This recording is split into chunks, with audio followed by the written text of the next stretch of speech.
Si les vecteurs vous paraissent un peu compliqués, on va voir ce que c'est à travers des exemples concrets très simples. Bien sûr, avec un vecteur, on peut se déplacer dans n'importe quelle direction, par exemple en diagonale, comme ici, là ou là.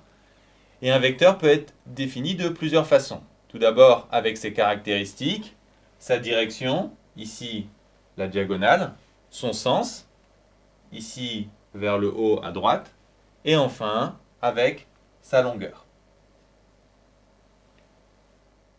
On peut également le définir beaucoup plus rapidement avec les points de départ et d'arrivée, par exemple AB ici ou CD.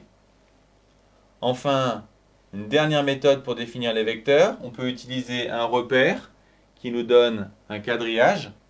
On se déplace ici globalement de 3 vers la droite, puis de 3 vers le haut, et donc ces coordonnées seront 3, 3. Dans un jeu vidéo, si vous voulez passer de ce point à celui-ci, vous pouvez soit sauter directement en diagonale, soit avancer, puis sauter.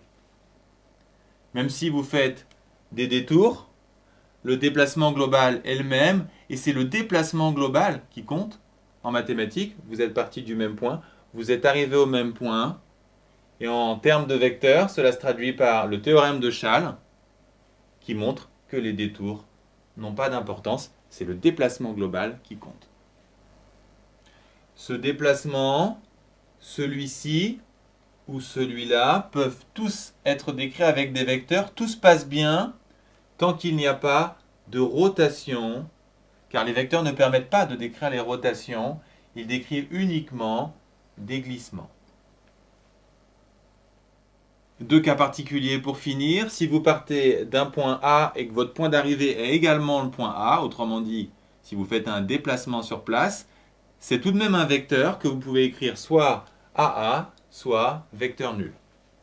Enfin, si au lieu de faire le déplacement de A à B, vous faites le déplacement inverse de B à A, vous pouvez l'écrire naturellement BA, ou puisque vous faites machine arrière, moins AB.